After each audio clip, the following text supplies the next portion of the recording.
Arvoyarns. So let me give a quick thing. I was blind.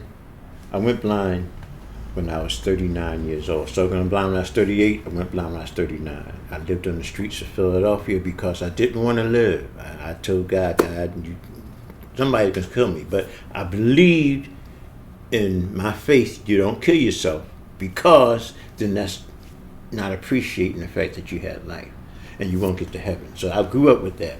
So after being on the streets for that long, and then becoming frostbitten, and I thought I was going to be crippled. I mean, not be able to watch. Oh Lord, I thought blindness was it, but instead blindness and being crippled. That's what scared me. When the guy talked to me, I said, "Okay, I'll try it." Then when I was able to walk again, and things started happening. That's what kept me strong about trying to learn how to live blind. You know, and maybe find a quality of life that I would find joy in, the joy of living and aging with blindness, you know, and feel like a complete human being. So like I said, after that, then I went through the VA, the blind rehab, and they gave me a little computer training there because I gave me a reading computer so that I could put mail on or read mail. And then I went to Bath, New York for vocational and occupational rehab, and I learned Braille. Then they brought me back. So now we're up to 98. I'm living by myself, right? And I meet my family again. And, you know, the VA people say, no, he is blind. Yeah. So then they say, well, we didn't realize you were blind. And yet nobody knows why I'm blind. Okay, I'm going to get to the point where I'm blind. They didn't find out why I was blind until 2000. Okay, I'm going to tell you about that. So I meet my wife. Okay, you're really blind. I don't know. Oh, so she becomes your wife later? Yeah. Okay. Yeah, we get married. And I said, I'd like to still be a dad or a father or something because, you know, to the children, you know. So she has 2 other children other than the twins we have, right?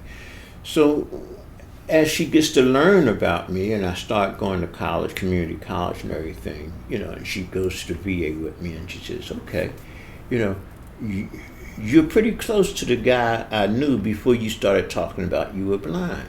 You know, you're productive, all that kind of stuff, right? So we decided to get married. She accepted my proposal. Okay, so we got married in 1999, right? I was going to community college. That's beautiful. Right? I was going to community college. First semester in community college, I failed everything except for sociology. I got a C in sociology. And well, how much do you think that was just because you were blind? A lot, because I didn't know how to do classes, and there was a full, and they gave me a full schedule, 4 classes. That's a pretty steep learning curve. Yeah, you know, so people fail out of college all the time, and it's hard to find the rooms. They're not blind. So the next semester, I told my VS, listen, man, I can't do this. You know, I'm blind. I can't. He said, no, we didn't give you lessons on how to use the computer to read and actually take college courses. They sent me back to West Haven, Connecticut. Well, now they know. It's like, yeah, thanks, man. Yeah. Clearly, yes, I know now. Thank you. So it wasn't my fault. Yeah, I mean, yeah. So man, you know, we're moving fast, you know, and even the professionals guy in your life, they don't, you know, they forget. Okay, I've come a long way, but I'm not ready for this. So, blessed enough, they sent me back to West Haven, and I learned how to make notes, use the full computer, then make my notes in Braille, then read them off, then, you know, come to class and all that kind of stuff. But I brought down to 2 classes per semester, made it much easier. Yeah. So we got married in 99, and then she would help me with my classes, put them on my reading computer, my books on reading computer. Right? 2000, June 23rd, 2000. I was in the room with my daughter, right? And, you know, they just got finished giving her feeding tube, and I just got finished holding her, and she wasn't saying nothing, but her body was still warm, so I laid her down, went downstairs, right? the nurse comes in. My daughter goes upstairs, and then the nurse comes in. She had a nurse would come and see her, and they start yelling, right? And I go upstairs because she's in our bedroom. She sleeps in our. We had a hospital bed and bedroom, and my daughter's dead. I said, but I was just there with her. I mean, you know, ah, man, that hurt my heart so bad. I couldn't even see my mother. I mean, I don't know if she had been, but it's hard to explain, man. That was so painful. You know, and I hold on to that because I'm saying to myself, if I could have seen, maybe I could have saved my daughter's life. You know, because she was alive that morning when my wife put her feet in tube, and I stayed up there with her, and I didn't know that. I mean, she couldn't talk or nothing. You had to see, you know, when things were wrong with her. So she turned blue, and I didn't even know that she was suffocating. You know, her body. I mean, whew, I almost lost it. Do you think that was the closest at that point in time? Was that like was that more stressful than? I don't know, because I was in a state of shock and walking around. I still went to school, right? But What? I still continued going to school, and I went back into the rehab, the drug and alcohol rehab program. I mean, the outpatient. So you know, I would go there 3 times a week. Right after class, I would go there and I would, you know, I said, y'all don't understand what pain is. You know, y'all talking about you don't understand what pain is. Try, you know, your daughter dying and you can't even see she dying and somebody tell you she did. Y'all don't know how much that hurts. Right? I mean, you know, how worthless can a father be? I mean, whew, it just, I started blaming myself. Mm-hmm. You know, and my wife says, nothing you could do, you're blind. Now everybody says I'm blind, right?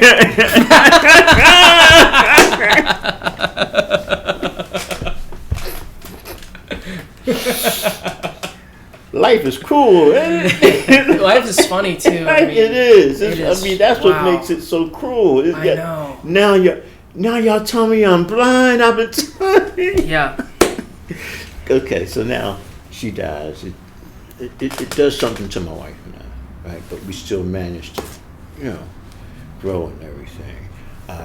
Still continue going to college, go back to, you know, the outpatient, so that I don't get high, right? And praying a lot. So I graduate college in 2005. I got my first degree in 2005. Right, after doing an internship at the Veterans Center and Ardmore Senior Center, this just worked out. And that same time I was graduating, I got diagnosed with prostate cancer. Right, okay. So you still don't feel nothing. So you tell, okay, well then.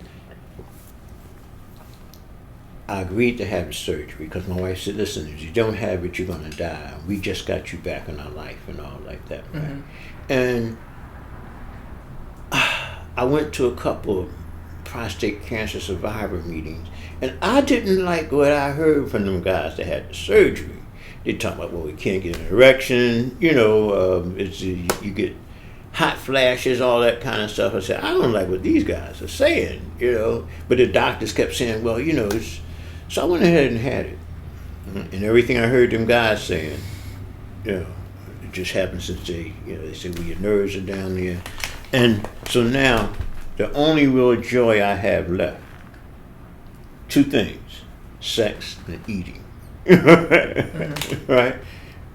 Personal joy. At that point in time. Right. Now the sex is gone because, you know, and then diabetes hits me. Right? I can't figure out what's wrong with me. But they take me in the hospital. They say, listen, your sugar is 600. Right?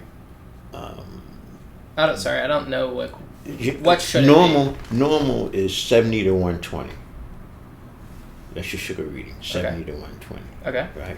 Mine was up to 600. 600 which to means 120? 600 is high. 600 is comatose. Yeah. Sounds like it. Right. So they put me in the hospital, and they slowly bring me down by giving me insulin intravenously and all that kind of stuff. They take my A1C, and this is, you're diabetic. Your pancreas is no longer working 100%. It does a lot of other things, but that's just, what? No, this can't be happening, right? But it does. So now I'm really messed up. I didn't come back from all this stuff, right? I finished high school. I finished college. Got a associate's degree and working on another associate certificate so that I can get a job. And now they tell me I'm a diabetic. And they said it was going to take us about 3 months to get your medication right. It took them 4 months. I would pass out. I said, God, you gotta be crazy. I mean, yeah, right. I'm this is what I said, but God, you gotta be crazy. Nobody can live like this. I should have never had that operation for prostate cancer. Seriously, I beat myself up a lot about having that surgery. Even now? Even now, right? Because I can't eat what I want to eat. If I do, I pay for it. Okay? Mm-hmm. Yeah. I eat the food I like. Oh, man, you pay for it, right? Sometimes, and I know we're on camera, but we're adults here. Sometimes when it comes, I have hot flashes just like a woman, right? My testicles get hot all the time, and still can't get an erection. Nothing happens, but you feel like you want to. Wow. Drives you crazy, right? That's how much of a part your prostate gland has to do with a man being able to perform sexually. Mm-hmm. So, now I got erectile dysfunction because still laughing, but it's real. Yeah. Shit is real. It's real. Dude. Okay. And I was only 50, and still only 55, and my wife is 5 years younger than me. She's 50, right? So now what do you do here? She still has needs. Yeah, by the way, God bless your wife for, you guys must really love each other. Yeah, I thank God for every day. I'm going to take time right here and tell about my wife. I consider my wife a Proverbs 31, verse 10 to 30 wife. That's where it tells about the elect lady of God and what she does for her family and her home. I wouldn't be able to power lift if it wasn't for her. Mm-hmm. Okay. She keeps us a beautiful home. You saw my home, yeah. Right? She keeps it neat. She keeps it orderly. She can't cook for me all the time, but when she can, she'll make a meal on the weekends and stuff like that, right? Now I have to understand. She works hard because she wants her home to be comfortable and have, the luxury comforts of the day, air conditioning, heat in the wintertime. Heating bills are high, and like I say, I only get $500 a month from Social Security because I'm married. I was getting about $800 a month, and when we filed taxes and Social Security said, hey, listen, we're overpaying you because, your wife is making $26,000 a year. So they took half my money. But you're penalized because you're married, because Social Security or Social Disability is meant for people when they retire, right? So if I'm working and if I'm not working and my wife is making over the threshold, the minimum threshold, right? Mm-hmm. Then you get penalized, right? So I've been surviving off that, and that $11 a month or $14 a month they give you each year, to bring it up. That was another thing, and after going to college and all this stuff wrong with me, I couldn't find a job, even though I went and applied with the state, state for the blind and visual services for the state, right? By the time I was ready to work, I was like 59 years old, right? And I'm blind. Right, yeah. Okay. So you don't have many companies out there that deal with the state that are willing to hire somebody my age. Sure. They don't tell you that, but when they say, well, we can't find You'd be great at Vipassana meditation, though. Yeah. Yeah. So I gotta tell you, I wouldn't still be sober and have as much positive energy and faith in God if it wasn't for the wife that I have today. Okay. So, I want to put that in there to let you know, hey, she's faithful, right? She goes to work. I mean, whether she's sick or just like the man would, just to provide. And she tells me it's going to be okay. Right? What a rock, man. Yeah, I mean, she has her attitudes. Everybody get arguments and stuff like that, right? But when you bring it all down, I thank God for my wife. That's one of the blessings He's given to me that is powerful.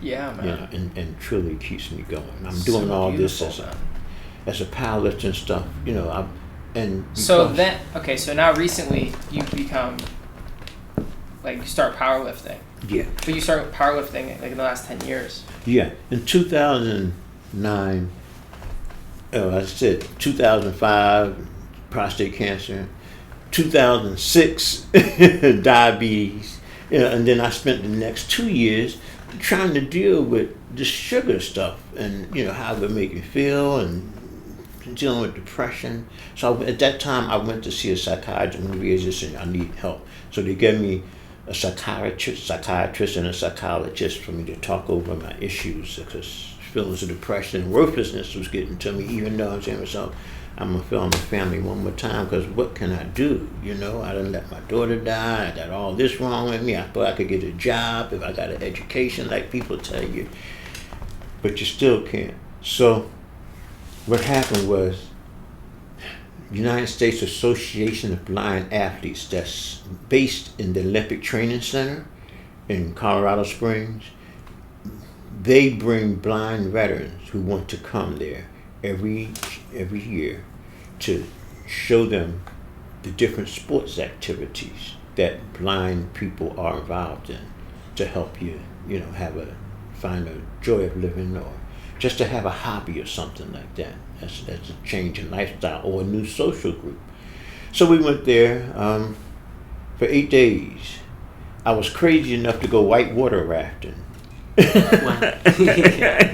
They included that. I mean, blind people do go whitewater. I said, once I got on the boat, I said, oh no, I'm holding on. They got the rope. What do you call that thing? The paddle, attached inside the thing, and a rope, right? And I'm in the front of the boat, and the guy's saying, right. So I'm on the right side. So I got and the water's hitting me, and it's spinning. I let go of the paddle and just grabbed under the rope. I don't know. I can't tell you what whitewater rafting is all about, but it's the scariest thing in the world when you can't see that water coming at you and the boat is twisted. The funniest thing? There was this thing on Netflix. What was it called? Bird Box or something? I don't know. There's this Netflix show that came out. I'm sure you've heard of Netflix and stuff. So there's this scene where Sandra Bullock, famous actress, she has to escape. She has to escape a facility, but she's blindfolded and she can't get the blindfold off. And she's with other people that are blindfolded. And she has to cross a river in a boat. Not realistic from your experience. Yeah, well, once you get in there, you're going to do something, right? Yeah, improvise. And they give us this little, what do you call that thing? Life jacket to put on, right? They say we fall out, there's another boat with a motor behind us and it'll get us, right? But, so make a long story short, I did all that. When we got back when they got on land, I'm serious. I just laid down and put my head on the ground. I said, oh man, I'm not going through that again in life. Don't tell me nothing about canoeing. Right? But I was amazed. Blind people do this stuff, Arvoyarns.